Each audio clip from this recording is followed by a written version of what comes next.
Hopefully this is now starting to work. Hopefully I'm coming through on Camera World's website. I guess I am.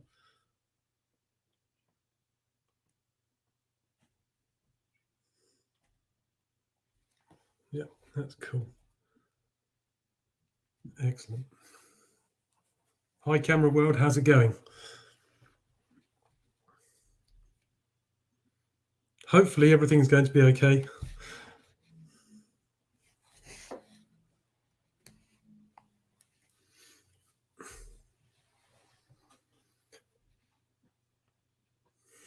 Hopefully everybody's got their link that they need to be able to come along. Hi Kath, hi Suzanne from ClickTrip. Good, looks like the session's going to work. So I've got a fully charged battery on my 5D Mark IV, which is my webcam here. And hopefully there's going to be no interruptions when I'm doing this.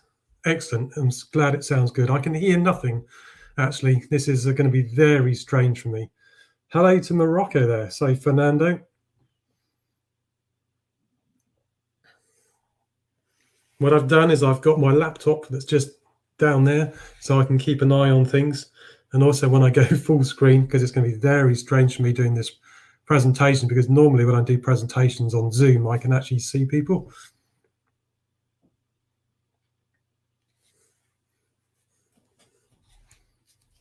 Hello from Brentwood. Hi, Janet.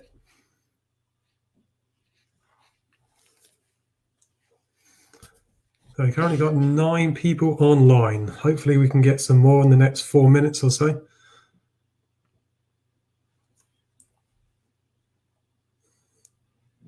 Hi, Derbyshire. Hi, Wendy. So I'm curious, the people that are coming along so far, how many of you have ever seen anything from Mongolia? Have you actually seen this presentation, or is a version of this presentation that I do?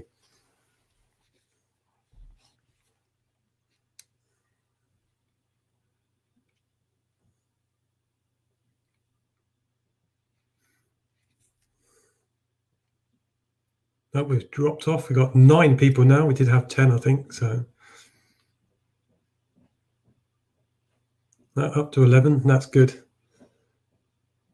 No, Wendy's not been to Mongolia. Probably not a lot of people have gone to Mongolia.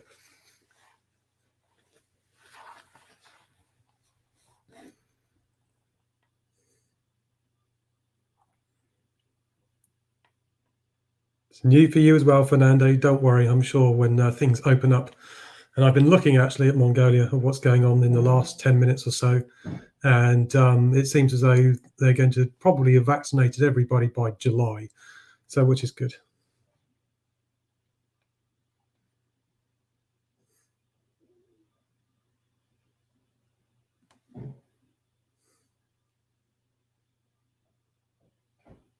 So I know there's quite a few people that have signed up through ClickTrip to see this presentation. Hopefully they'll all be coming along. So I think they're from all different parts of the world, which is good. So it seems as though the reach that Camera World has is absolutely fantastic.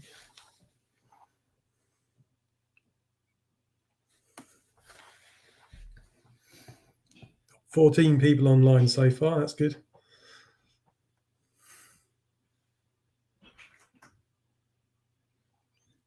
We've got 2 minutes and then we'll start the presentation.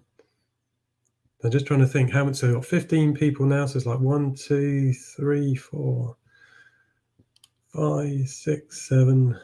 It's about 7 people so far commenting. Hopefully more people will add in comments. Just to make you aware, I know this hasn't quite started yet, that once I start the presentation, it's going to go full screen and I won't be able to see any comments. So hopefully I can answer them after the presentation. And then hopefully it won't last over an hour.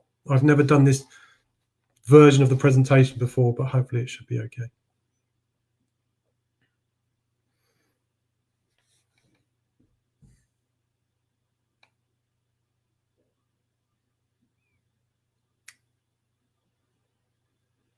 That's coming up 1 o'clock for me here in France. It's coming up midday in the United Kingdom. Camera World, if you're out there, if you're listening, do you want me to start at midday on the dot?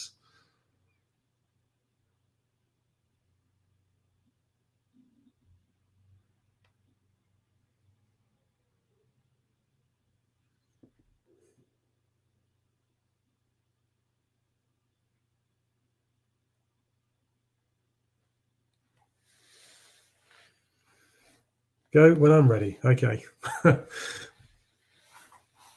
Okay, so it is midday. So what I'm going to do is, now people have started to come online, I will just leave it 10 seconds. As I can see, it's counting down for me live. I've been live for nearly 6 minutes. So when that hits 6 minutes, then I'll start. Okay, so let's see if I take this full screen. Hopefully it will cover. Okay, I've gone full screen on my own computer. It's, for some strange reason, that's not coming in with StreamYard, but hopefully you can see the presentation and the images. Oh, it's going to just lag. It's a bit of lag there on StreamYard. Okay, so my name is Julian Elliott.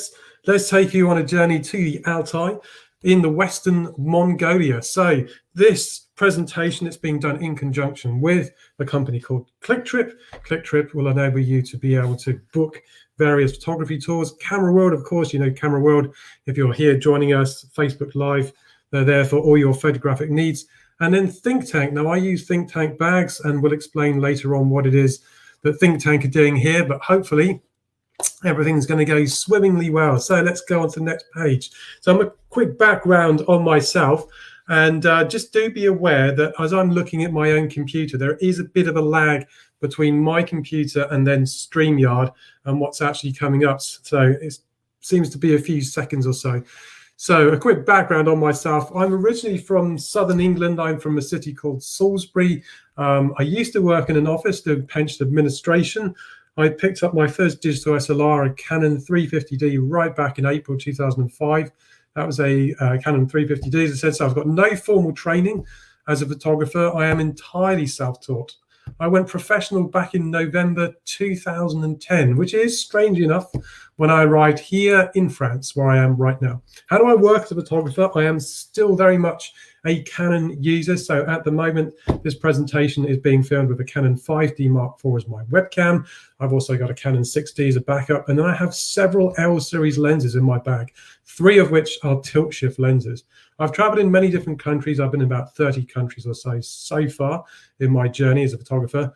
What you see is what you get with me. I'm very much a photographer that will wait for the light. I do not want to be changing the skies or anything like that. It doesn't interest me to do that. Of course, I do use Adobe Lightroom and Adobe Photoshop in order to process my work, but it's only done in such a way that the work looks as natural as possible. So where's Mongolia for those of us that are geographically challenged? So basically, you can see there's Russia up there in the north. There's China in the south. Just above China's there is the famous Gobi Desert. To the west is Kazakhstan. Now, it's not linked by land, but it's linked by culture, as you are going to find out through this presentation. And a bit more wider context of where Mongolia sits in the world. It's a Central Asian landlocked country. Now, Mongolia is 6.5 times bigger than the United Kingdom. However, unlike the United Kingdom, which has 65 million people or so, something like that, Mongolia's got 3.2 million people.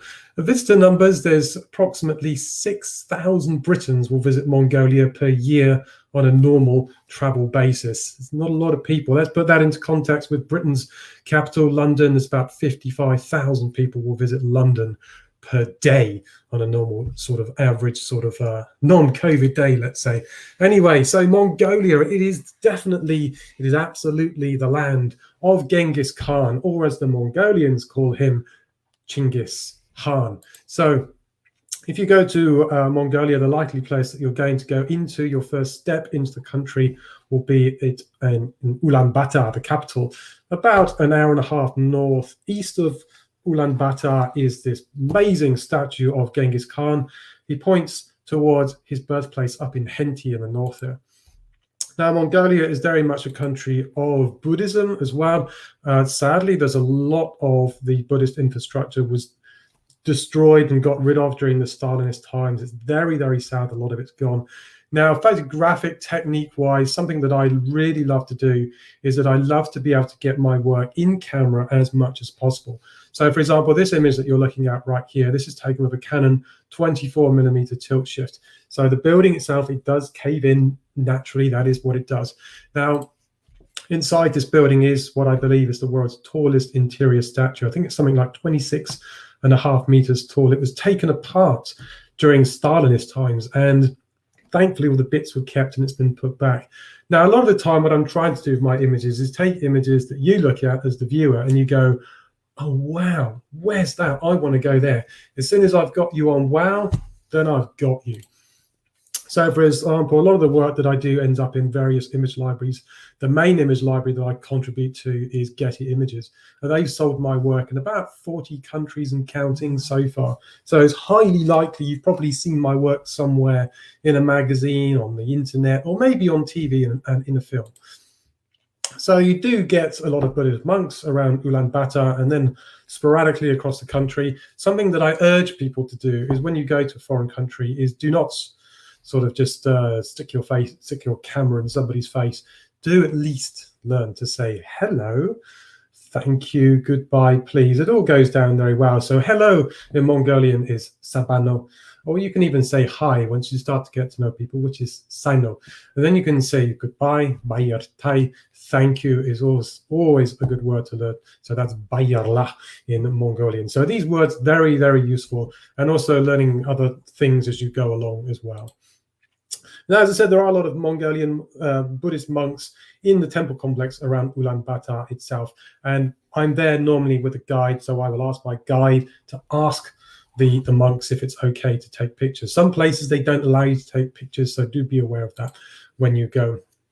I'm very often asked, it's like, how often do I plan the work that I do? And it kind of depends. So, for example, it might be, here I am in the Loire Valley, I might be planning a trip at the weekend and go, oh, you know, I want to go there, there, and there. We'll spend a few hours working out some kind of itinerary, depending on the time of day, the type of light that I might get.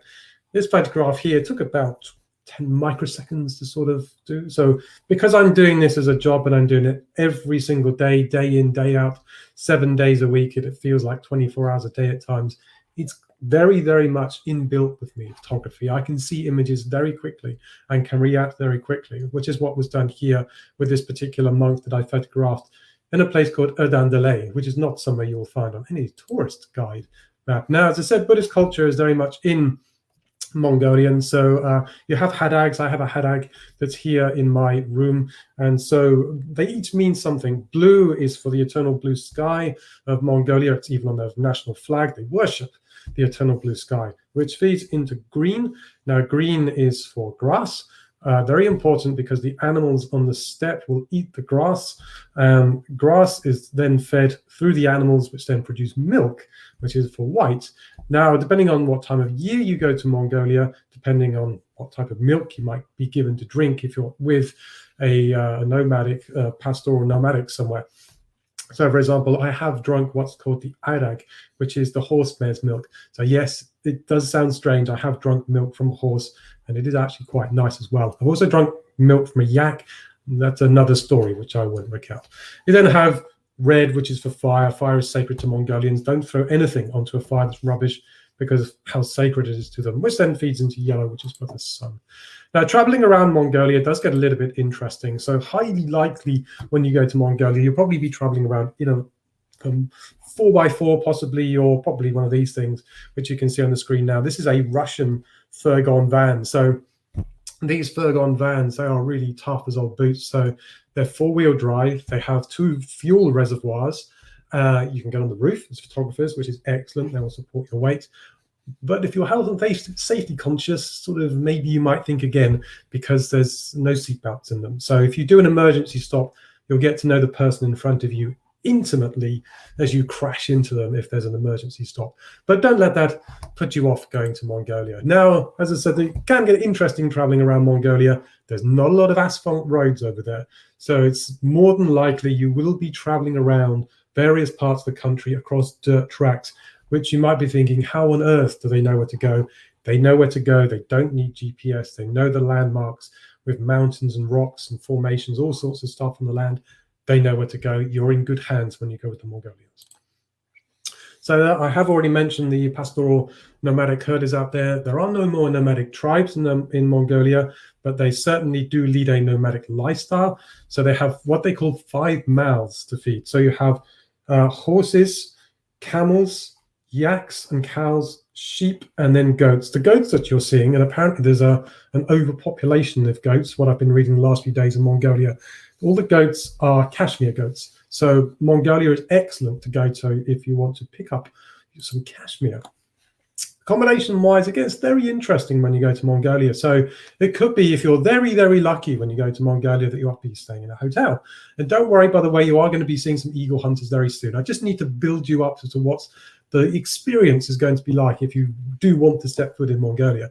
So you can, maybe, if you're lucky, once you leave Ulaanbaatar, maybe from your 4-star hotel, you might be in a provincial hotel, but you might be sharing a room with somebody. Maybe you'll be sleeping in a tent out on the steppes somewhere.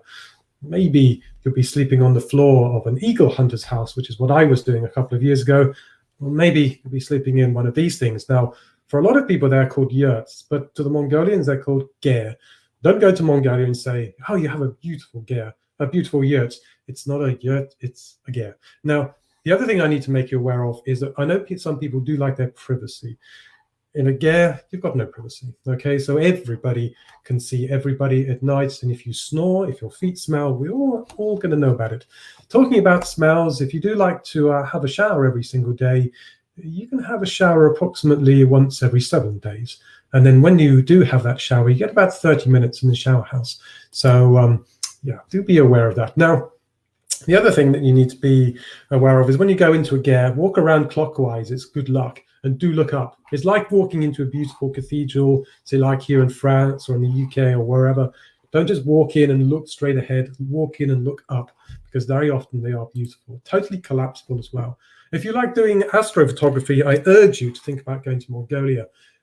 The nighttime sky over there, I think, is, from what I remember, a Bortle scale of 2. It is extremely dark once you get out into that wilderness over there. So definitely think about going to Mongolia for astrophotography. As you can see, it's just beautiful night skies over there. Now it's time for getting to the west. So going to the west, what I and a group I was in did is we flew from Ulaanbaatar to the provincial town of Ulgi, which is in the Altai. So we met our guides. This is my friend Zaya, and then we also had another guide who I'll explain a little bit about a little bit later on. What they were to do is they would basically be our translators. And then so if we needed something from the local families, they could help us translate. And then Zaya, for example, she was there guiding us, and also Zaya is an excellent cook as well. Now, you do come across, for example, Russian Cyrillic writing. Why? Because the Mongolians adopted the Russian Cyrillic writing. So you can see there, I do read a little bit of the Cyrillic writing. So for example, you can see the second sign, the bottom sign underneath, it says super. So it's supermarket. It literally is supermarket. So, and you can start to see the dusty kind of atmosphere that's over there. Now, I'm actually a Canon CPS member, which doesn't cost anything once you've got a certain amount of gear. And I have to say, from that point of view, I've had my camera cleaned, the sensor cleaned, after going to Mongolia by the CPS people, and it was an amazing job they did. I've never had it so clean. So certainly if you do go here, do think about getting your sensor cleaned directly after, because you are going to have dust on this place, on your sensor. So you can see there's one of the main streets that's going down. Actually, we were staying just down the road there with one of our guides' families. And as you can see in the background there, it is very dusty, as I've said. So you do have to be aware to take care of your gear. And certainly if you've got just one camera body and you're changing lenses, do be very, very aware when you're changing your lens and where you're changing it. Certainly put your body upside down and put the lens up if you're in an environment like this, because it will save you so many problems with dust. Now, we were to stay, actually, we were supposed to be staying for, I think, 9 days. The problem we had, actually, with our Eagle Hunter tour was that for the first few days, there was too much high wind in the Altai, so we couldn't fly. So we had a slightly less amount of time, actually, with the Eagle Hunters. I think it was about 7 days or so. Our first Eagle Hunter was a gentleman named Bashahan. So we went from Ulgi, and then we basically went in our Fergon van, and I think it was a Toyota Land Cruiser the other driver had. And then we started to make our way through. Now you can start to see how uninhabited Mongolia is. There is acres of space. I know the problem in the United Kingdom that a lot of people have is you go somewhere very popular, for example, like Corfe Castle, or you go to the Lake District. It's chock full of people. You can practically sell tickets, for example, to the waterfall at Glencoe. It's just horrendous at times, sort of fighting for tripod space. You can see here, you're not going to have that problem. There's nobody there. There's hardly anybody that goes there. If you're beaming in from America, and if you're thinking, well, maybe there's lots of Americans that go, I'm going to tell you now, there's about 15,000 Americans will visit on average per year to Mongolia. That's it. There's just loads of space for everybody. And as you can see, panoramic photography, and I do a lot of panoramic photography in Mongolia because of how wide and expansive it is.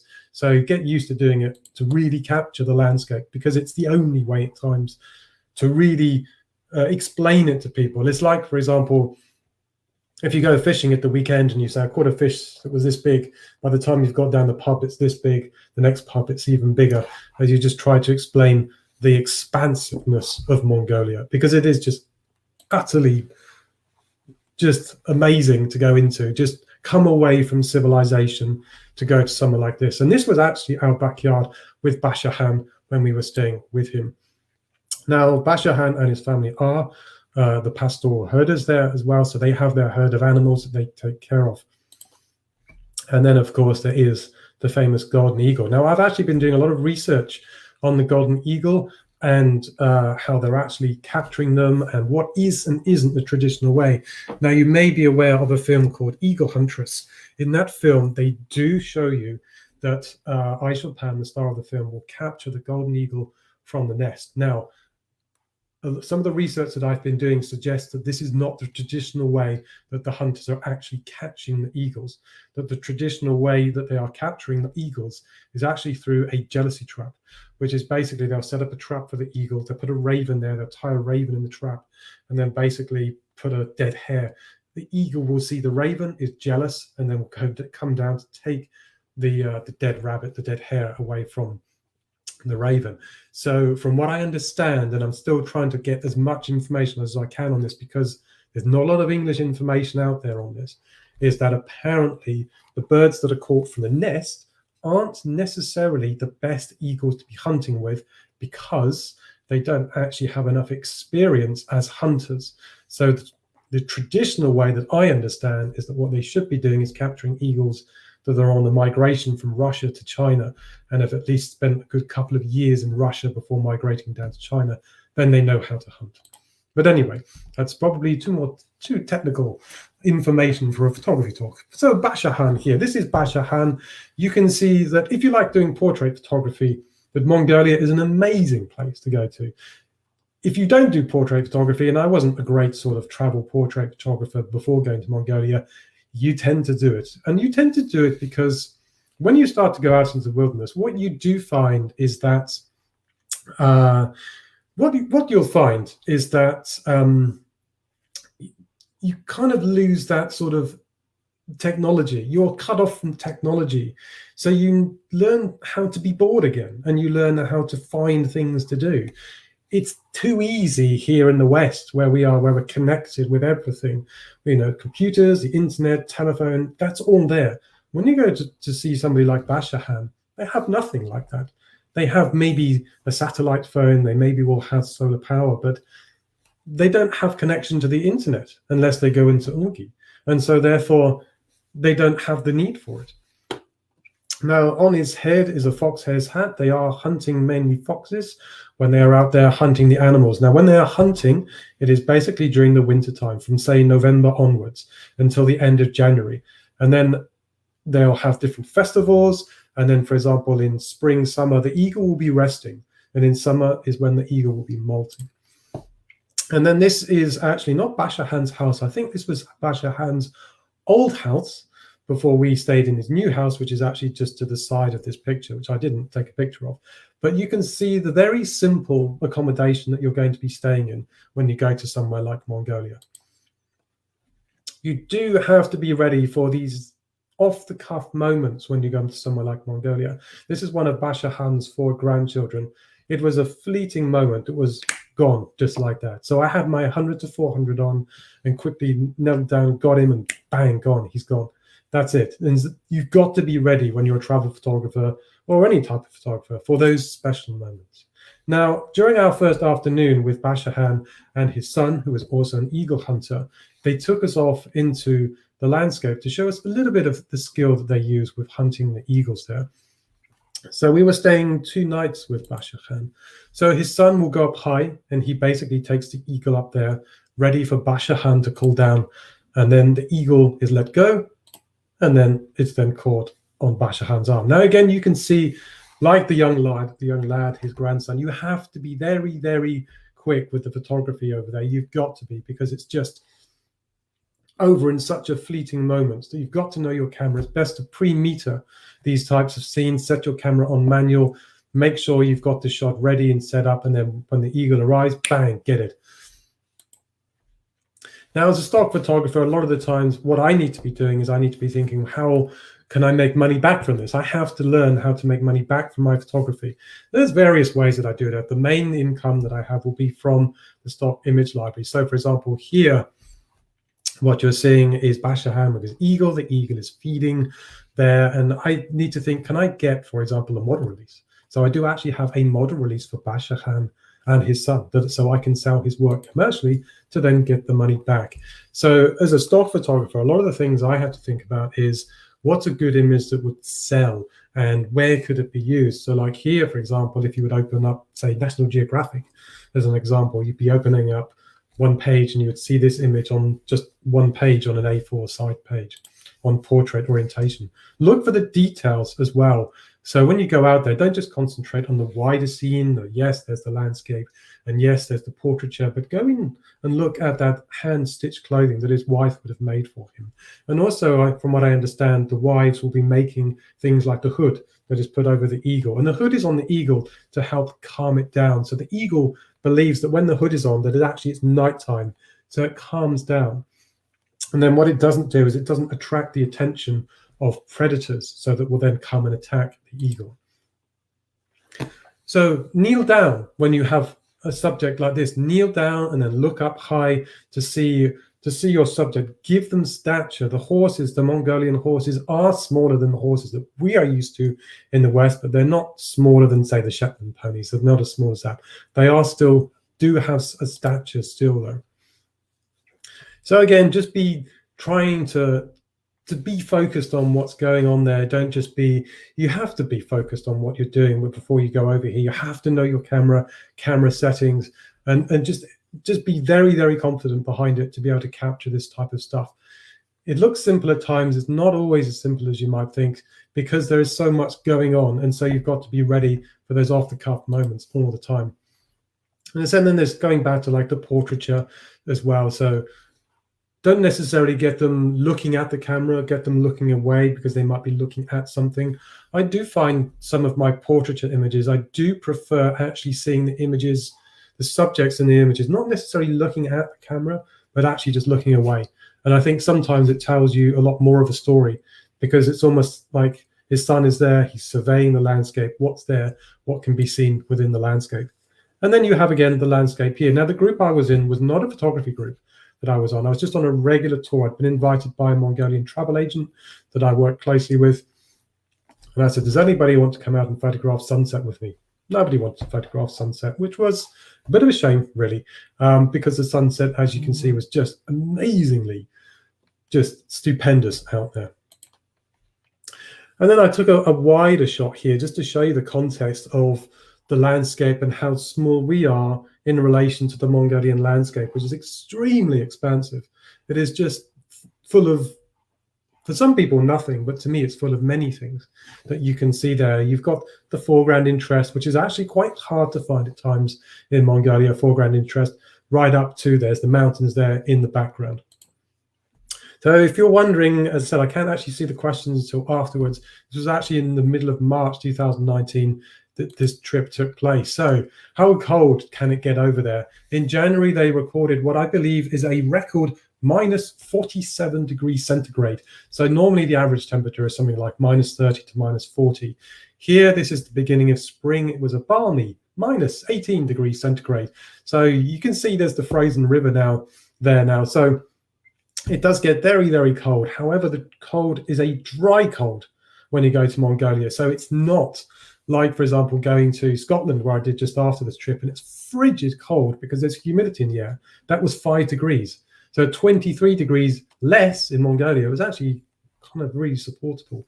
You do need to learn to layer up, though, as well, before you go. Now, I do use a drone as well, so I've never had a problem taking my drone into Mongolia. And you think, well, who can you ask permission for here? Well, there's nobody to ask permission for. So I just put my drone up. There were no buildings in the vicinity. I was far away legally from anything. So I put my drone up to really capture the landscape, to really show that frozen river there. Now, if you look very closely at the image, you will see there's tire tracks going across this. Why? Well, the previous day, to go to Bashahan's house, we drove over the ice to get here. That's how cold and thick the ice is there. Now, when the drone is up, for me, it's very much an eye in the sky. And I'm thinking, well, what can I do with it?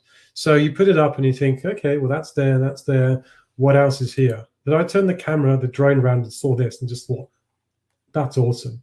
And this is at times the good thing about drone photography, is that when used responsibly, not like some people do, like flying near airports and silly things like that. When you use a drone responsibly, it gives you another eye in the sky. It gives you an angle onto the landscape you would never be able to get unless you were either in a hot air balloon or you're in a light aircraft or a helicopter, which is just going to be overtly expensive. But the drone, it does have a good enough quality that it can be published as well. So, for example, I've had work published in Hello magazine, I think it was, through Getty Images, of a river scene in the Loire Valley. So if it's good enough to be published in Hello, that DJI Mavic 2 Pro that I've got is pretty much good enough for most things. But you do have to make sure that you get the exposure right within that drone. Otherwise, it's just not good.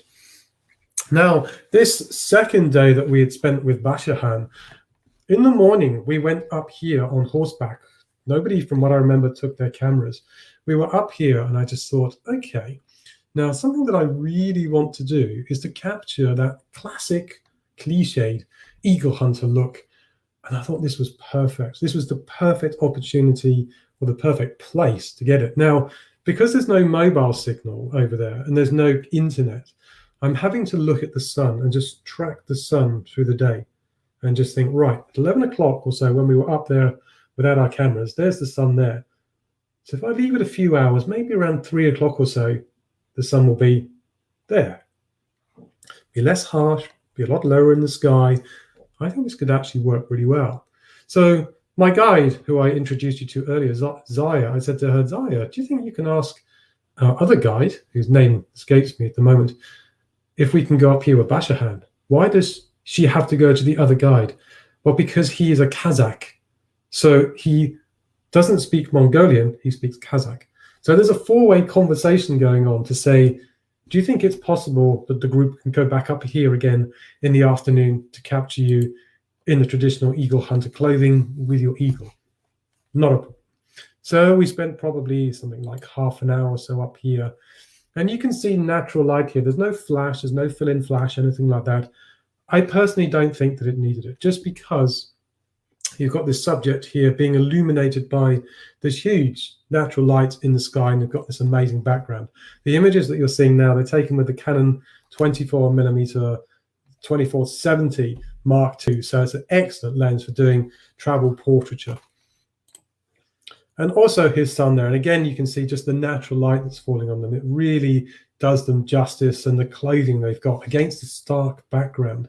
And at times, I think some people say to me, what were you thinking when you're taking things like this? Sometimes you're not necessarily thinking overtly technical. You're just thinking of getting the shot and just thinking, wow, I've got a Kazakh eagle hunter in front of me in this just vast, empty, beautiful landscape.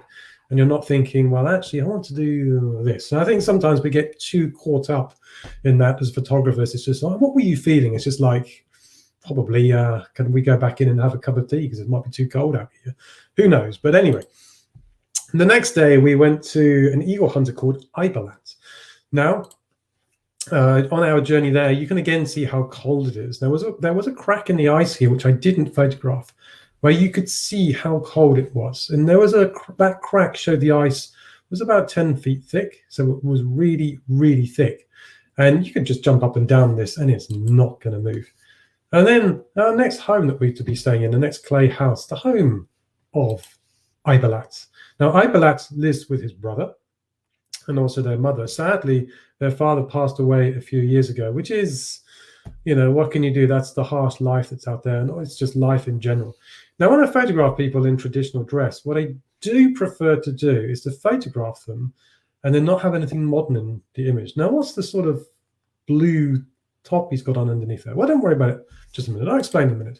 But it is annoying, isn't it? I mean, you go all this way to photograph Kazakh eagle hunters, and they've just got modern clothing on underneath them. But that's normal because, of course, they just want to layer up like we do. What I should have done is basically just said, hey, you know what? Do you just sort of mind putting your sleeves up and then really doing up your jacket there? But, hindsight's a wonderful thing. And as I said, he lives with his brother. So this is, from what I remember, Ipalat. And so it's not just eagles they hunt with, it's falcons as well. So I believe it's a Saker falcon. But let's go back to Ipalat. Now, Ipalat was kneeling down.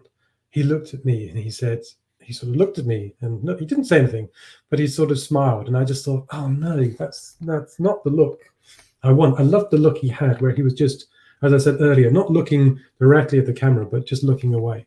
Because you just kind of think, well, what are they thinking? So was he thinking about his father? Well, he was actually talking to his brother, as what he had been doing. Maybe he was thinking about the new lambs that are coming along because it was lambing season. There were a couple of lambs arriving over there. Maybe he's thinking about Chelsea winning the cup. He's got a Chelsea Football Club shirt on underneath that. So if you're a football fan and you like Chelsea, which I know a lot of people do, I'm not a football fan, but you can see that Chelsea even penetrates into the deepest, darkest depths of Mongolia.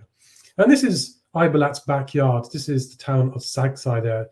And again, you can see why I do panoramic photography. And then let's just sort of go between 3x2 and panoramic. So you can see here, this is a 3x2 of the same scene. You can see how much less you see. And it just doesn't really translate well to showing your audience how vast Mongolia is. It's far better when you go to Mongolia to do panoramic photography of the landscape because it is far better at really explaining the emptiness of the place to people and where it is that you've been. The next day we leave Ipalat's home and the home comforts of Ipalat and his family, and then we head to Tolbo Lake. Now, before we get there, we wake up in the morning, or I wake up early. Nobody again is interested in photographing sunrise with me, which is, it's a shame really, because it was a beautiful morning out there. Very cold. I did have 4 layers on and I had photography gloves on. So I used photography gloves by a company called Valoret, which are excellent at protecting. I also have some overmitts from them as well. It is difficult to use your camera out there, but I have to say that the Canon gear that I've got, and I'm not sponsored by Canon, by the way, in any way, shape or form, it held up extremely well in the cold temperatures out there. I didn't really have a problem with my batteries in the extreme cold. And then looking across again to the town of Sagsai there. And then we start making our way back to the town of Ulgi. Now, if people are looking at this and thinking, well, it's a bit kind of harshness, isn't it, when you're sort of photographing this, why don't you take a sunset picture or early morning? Because when you go to Mongolia, it's not about going, I want to go there, tick. I want to go there, tick. It's like if I said to you, let's go to Paris. You go, oh, Paris, Eiffel Tower, Notre Dame, the Louvre Museum, Musée d'Orsay, or wherever else that you want to go to in Paris. It doesn't work like that in Mongolia. Mongolia is about the journey that you're about to undertake. Mongolia, you go there to just get away from everything, to get away from modern life and to really go back to basics. When you come back from Mongolia, you will have changed so much for the better because you would have learned to live without many, many things. Now, we then arrive at the aforementioned Tolbo Lake. Now, it's a huge 84 square kilometer lake, and it's extremely difficult, I found, to photograph it. So you can see there's tire tracks going across this frozen lake. It's massive. Now, the easiest way that I personally found to photograph Tolbo Lake was really sending the drone up because you get more of an idea of the surroundings of it. And then it was easier to add in some kind of foreground interest, which you see there in the bottom of the image. And going on to the lake itself, what I tried to do was try to find some of the patterns in the ice to add some kind of foreground interest here. So it's kind of wide angle shot. And again, the ice is very solid. You can just jump up and down on it. It's not going to move at all. So start to improvise, look down at the ice, try to find the different patterns of the cracked ice, the bubbles that are there coming up through the ice itself. And you can see it's just almost like a polished diamond. It's just beautiful, the ice. It sounds very strange. It's not like, for example, if you're in the UK and you've got a pond, a fish pond, it freezes over in winter. It's really, really different, the ice there. And I guess it's just because of the winds that's there and that blows through, and it just almost polishes the ice off. Beautiful ice. We then went back to the dusty town of Ulgi, where we stayed overnight with our Kazakh translator's family. Before then, we headed to the Naruts Eagle Festival. So Naruts is for the spring equinox. There were 2 days of this festival, and let's just show you what it is that they do. Now, there are 1 or 2 images that people are going to see that I've had to blur some images just because we don't want to lose the feed with Facebook. So just need to make you aware there are some things you may see that you may not agree with. You have to remember where you're going. You're going to Mongolia, a very different country, a very different culture as well. So some of the eagles do arrive at the festival tied up, and then just unfurl them when they're ready to be flown. Because if you're going to the Eagle Festival and you're going to be carrying your eagle on a motorbike, how on earth do you carry your eagle? You just tie it up. That's the way that they do it. But that's the more traditional way that people will be aware of for the eagle hunters arriving at the festival. So you can see there's 2 eagle hunters there. Again, you've got the background that I photographed them in. Now, if you're very observant, what you should be able to see, or hope you can see, is on their right arm, there's a support. Those eagles, they get to be somewhere around 6 or 7 kilos in weight. So they have to support that weight when they are riding long distances. Why the right arm? Because they take the reins with the left arm, traditionally with the left hand. So they then are supporting their right arm with the support there, and then having the eagle on it. An ethical picture. Now, a lot of people would look at this and go, what's so ethical about a young lad playing a domra? I paid him. Now, a lot of people would say, well, I wouldn't pay people. And then they would start expecting money. Well, you know what? I would. I'd pay him, because as a professional photographer, as a photographer that's making money from my photos, and when I upload him somewhere as an editorial style image, I'm likely to get some money back. So why shouldn't he profit from me? It's an ethical thing. Some people would, some people wouldn't. I believe I should have paid him a little bit of pocket money for him having his picture taken. Now, I've mentioned a film earlier on called Eagle Huntress. Now, we were staying overnight with her family. This is her brother. Now, Aishalpan wasn't there. She was off in, I believe, Kazakhstan studying, but this is her brother. Now, that film does actually put out a number of things that need to be corrected in general. One of them is that she is and was the first eagle huntress. She wasn't. This is another eagle huntress that was there, very charming young lady that was actually staying with us overnight. And there were other eagle huntresses before Aishalpan. That's Hollywood for you, though. So do be aware of that when you watch the film. It says it's a documentary. It's a film, okay? Honestly, folks, when you start reading up about the background of the Kazakh eagle hunters, you will see that there are many other things that are going on apart from what you're seeing in that film. So there are a lot of opportunities to take portraiture when you are there. So you do, if you can, learn a little bit of Kazakh. Learn at least to say hello, like salem, thank you, rahmet. It does help a lot when you're going to these types of places.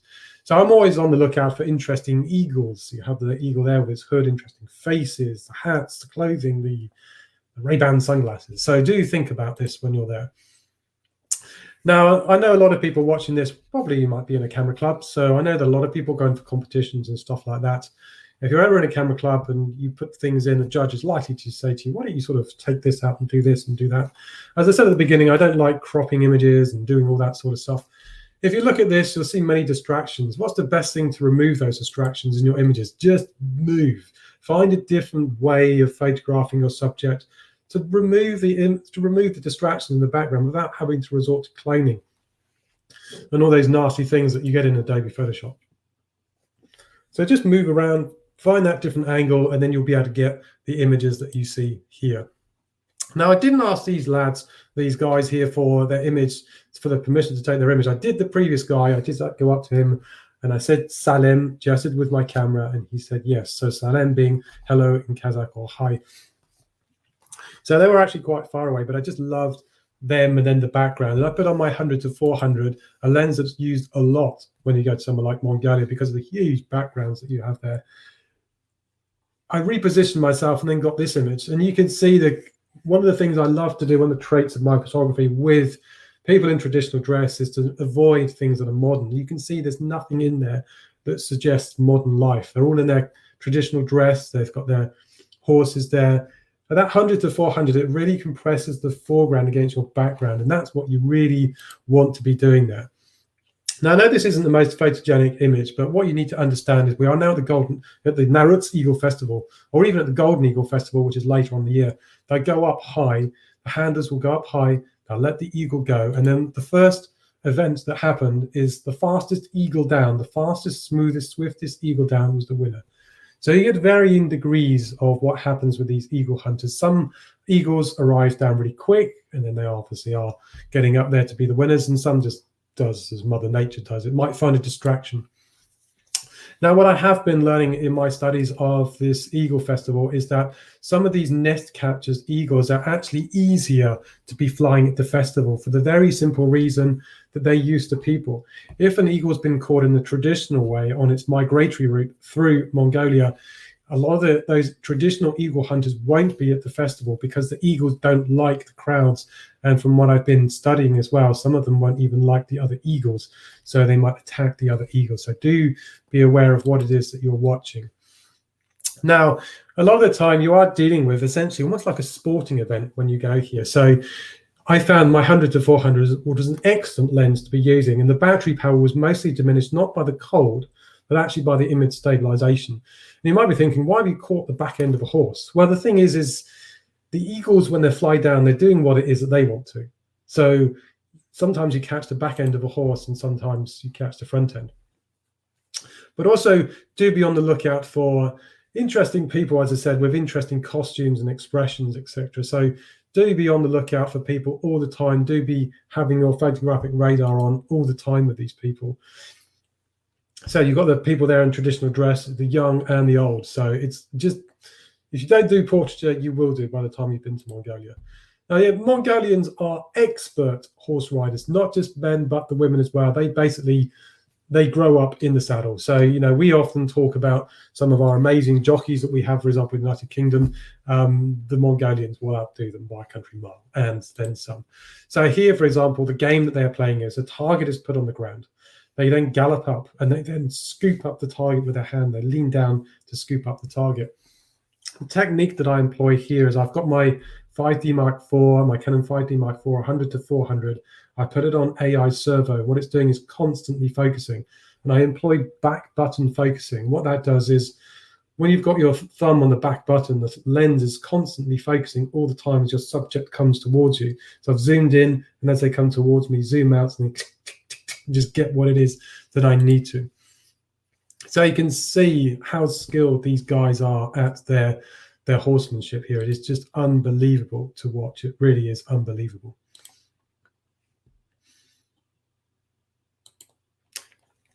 Now, the next images, I do need to make you aware, and hopefully nothing will happen with Facebook, is I do need to make you aware of a game they play called Cockpa. What they do is they take one goat and they behead the goat.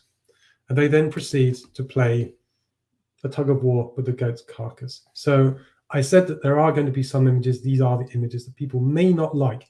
I urge you to understand where you've gone. You've gone to a very, very different culture. Okay, so you don't travel to just go to your local Domino's pizza on a Friday night or go to a fish and chip shop or whatever. You go and travel to experience a new and very, very different way of life, okay, when you go to somewhere in Mongolia. So I blurred this because you can see it was the head of the goat that was there. So do be very aware. You may see some things that you might not agree with. Don't let it put you off going to Mongolia. Absolutely do not let it put you off going to Mongolia. Now for the ladies, it's your turn, because if you go to Mongolia, what you will see at this festival is actually something for you. And at this point in the festival, what the ladies get to do, the husband's wife, their partner, they get to chase them. And they get to chase them. And if the husband will get away, the partner gets away from his wife or partner, he gets to kiss her. However, When he's there, if he doesn't get away from his wife, what he does get to do, what she gets to do to her husband, her partner, she doesn't then gets to whip him. So ladies, as you can see, it's very much an equal society on there. So you over there, you can really get your own back on the men. Now, the next day was pretty much a rerun of that Narut's Eagle Festival. So I got up early in the morning. I had prepared my gear the night before. I creeped out of the house not to wake anybody up. Now, just to make you aware, when we were sleeping in the Eagle Huntress's house, we were in a separate room to the family, and there was, I think 7 of us in one room, sleeping bag to sleeping bag. So there's the privacy, as I said, it goes out the window. If you snore, make sure you don't snore, okay? Make sure everything is as clean as it can be. So I went out and I tried to find a suitable kind of landscape in here. Now, you might be thinking, surely you can find some kind of, you can't, okay? There's not like these photography guides that there are a lot of in the United Kingdom at the moment that's saying, go to this GPS, you'll find this GPS coordinate, and you'll find this or this. It doesn't work like that in Mongolia. Mongolia is a very big, very vast and unexplored photographically place to go to. It really is. But you're going to go there and you're going to create your own imagery, your own iconic imagery that you want to come back and you want to show to people. This, what you're looking at now, was the festival area that we were going to each day.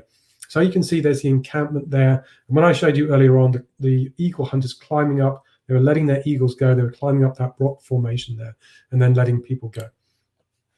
And then it's back to the festival again. So getting used to the hunters again, they getting used to the tourists, and tourists with big cameras. So just go off and find different eagle hunters that are willing, and most of them are, they all seem very cool to have their photograph taken. Go off, find your eagle hunters that you want to go off and photograph. They are just so up for having their portraiture done, and show them afterwards. Take a picture and don't just take a picture and go thanks and walk off.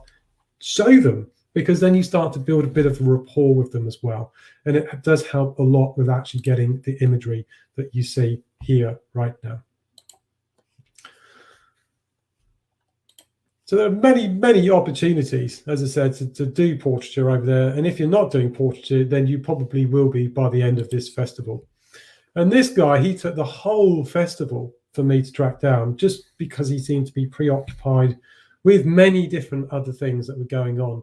But I just loved his traditional jacket there. There's the hat, there's the sunglasses. It's kind of everything comes together with certain people that you find over there. There are some people that you just think, wow, I have to get their picture. I had to get this guy's picture. Now, for any preconceived sort of magazine article or anything like that, I just really wanted to capture his picture just because I just loved his look. I just thought it was an amazing look that he had there. And then back to the festival again, back to the different events that are going on. So here you can see, I think this is actually Bashahan, who we'd stayed with. You can see he's got the hair there. There's the lure that he's then calling down the eagle with. It's actually part of the training that they do actually do with the eagles. So when they're doing the training of the eagles, there's several stages they will go to, and then they will be training their eagles over a month to 6 weeks. That's how long it normally takes to train a captured eagle. And I also go through other sort of types of imagery in my head that I might want to capture. So here it's more kind of, let's say, an editorial sort of creative image whereby there's nothing in the background that suggests we're at the festival. It's just the background. You've got the eagle hunter there, the horse, the empty landscape, and just everything for me was coming together. And then going back to the more sport type photography whereby you've got the hunter, he's there ready to call down his eagle. You can see, the expression on his face as he's calling down his eagle. And again, this is where the back button focusing on the single shot that I use on my Canon comes into play, because he's stood very much in one place. So I've got him framed up in the middle of my shot using the center point on my Canon 5D Mark IV, the strongest focal point, strongest autofocus point. Then just basically readjusted my composition to get him on a third, the classic kind of rule of thirds there. And then back to the game of cockbar, where they are there wrestling the ghost carcass from one another, the tug of war. And again, you can see if you're health and safety conscious, you might not want to go to Mongolia, because you'll certainly, for example, the United Kingdom, the health and safety executive, I'm sure they'd have a fit if they went to Mongolia, some of the things that they can see that are going on over there. And then you can see the background there, the more sort of, let's say, editorial type imagery, where you can see that we're at a festival. You can see the people that are gathered around all the different people that are there. Now, if you've watched earlier in the year, I think it was earlier this year or late last year, there was actually a documentary with a guy that went to Mongolia and he wanted to learn how to train an eagle. I think the guy he actually trained with is sat down. He's the guy that sat down most on the right, on the outer right hand side there. And again, you know, with cockpa, I know it's not to some people's taste, but you have to remember where you've gone. You have to remember you're seeing a traditional culture, and it's a culture that's actually been protected by UNESCO. I think it's an intangible cultural heritage that they call it. It's so precious that the UNESCO has protected it. And people might be thinking, well, you know, wrestling with a goat, well, you know what, it's part of their culture. That's part of many different cultures around the world that need protecting. We don't want them to disappear. Now, at the end of the day, they all line up for their school photo. So if you do remember going off your school photo at times, you know, I'm sure you remember there as you would have been photographing, you know, people kneeling down, half stood up, and then stood up fully. So go off and photograph and find the eagle hunters that you stayed with, or maybe eagle huntress or huntresses that you stayed with. And then you can go off and then you can go and get their images there. Now, there are a few eagle festivals that take place throughout the year. So I believe there's around 2 or 3 in September, October time, one in Sagsai, one near to Ungi, and then this was the Naruts Eagle Festival. So the one that takes place in the first weekend of October is the Golden Eagle Festival. That is the most famous eagle festival that takes place. That is the one that was filmed for the film Eagle Huntress. By the way, I do have a cat. You can hear my cat meowing in the background. Don't worry, he just wants to come in and annoy me. Now, just as everyone was packing up, I came across this young lad. I just loved his look, the way he was looking towards me, his traditional clothing there. You've got the eagles trussed up, ready to go home.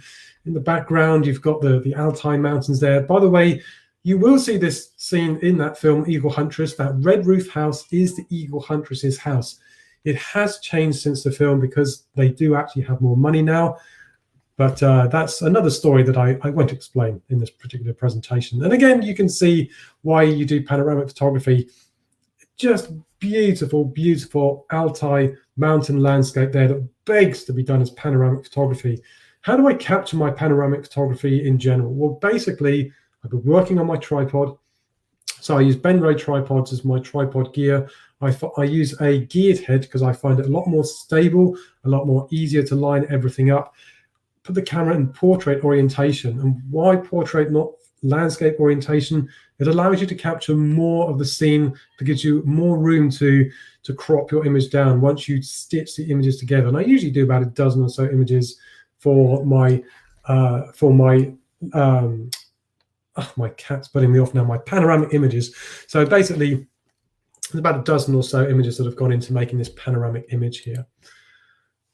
And again, a lot more closer there. So that 100 to 400, I use a lot to do the panoramic images in Mongolia because it really does allow you to get very close and to really compress the perspective that's there.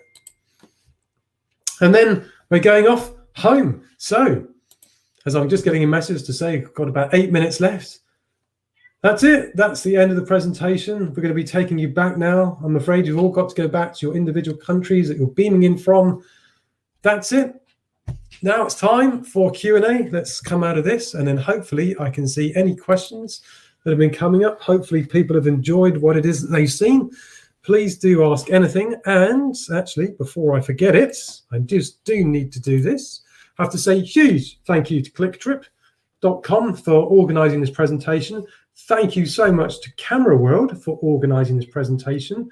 Now, a think tank, where are Think Tank coming in with this? Now, Think Tank have generously donated a bag for this presentation. So if people want to go to Mongolia, I do actually run a photography tour to Mongolia in March 2022 to go and see this Naruts Eagle Festival.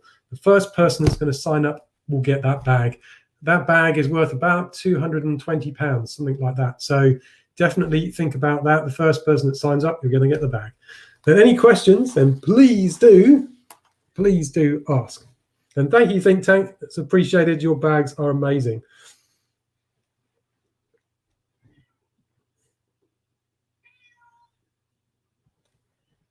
Hopefully people have got some questions. So let's go back. I'm going to just scroll back through StreamYard and see if I can pick up any of these. See if there's any questions out there.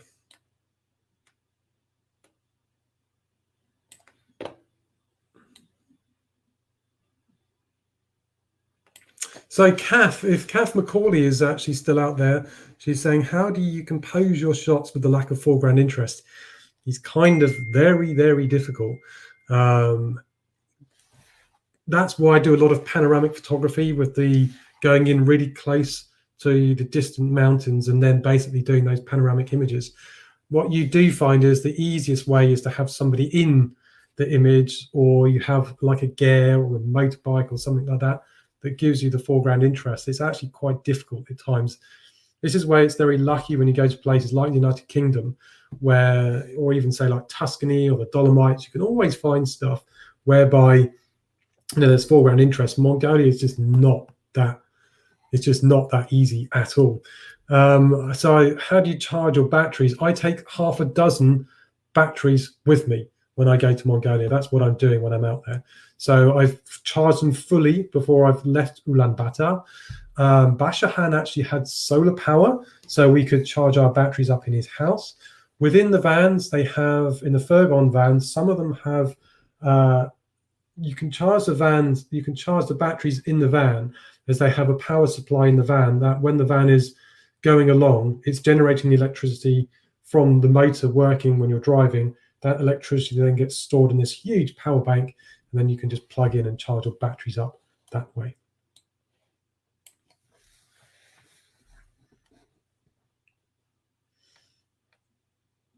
I've got 4 minutes to go, folks. So if you want to ask me anything. Oh, I've got Michael there. Oh, hold on. Let's go. So Patrick Richmond. Do you shoot video and sound? I do, actually, when I'm going over there.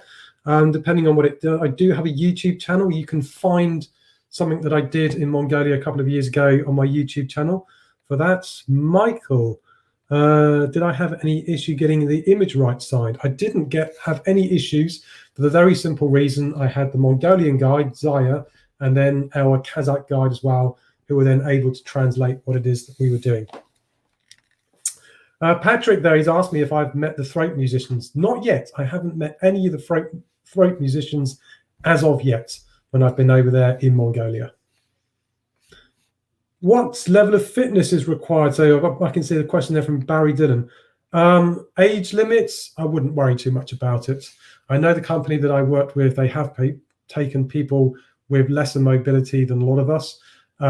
Fitness level, there's no problem with altitude. So the country has an average altitude of around 1,400 meters, but you're being driven around most of the places. So the thing you do have to be aware of actually when you go over there is that some of the ablutions are not what you would normally be used to. So it's not something if you're interested, get in touch and then I can take you through some of those ablutions. Probably not best to describe on a midday Camera World talk. Thanks, Gary. I can see Gary Davis there saying thank you for the presentation. That's really appreciated.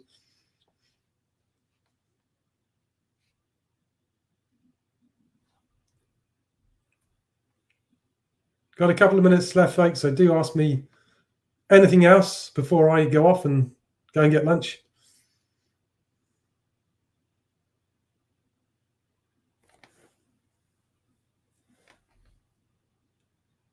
Thanks for that, Barry. That's really, really appreciated. So ask anything you want to. Certainly, if you want to go, then do ask because it's interesting.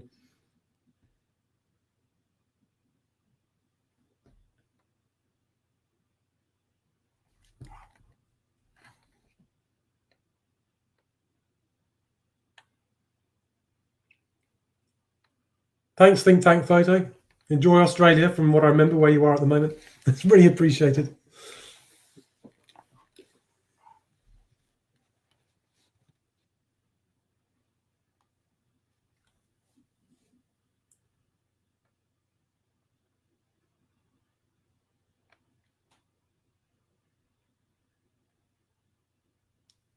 Thank you, Catherine. That's really, really appreciated.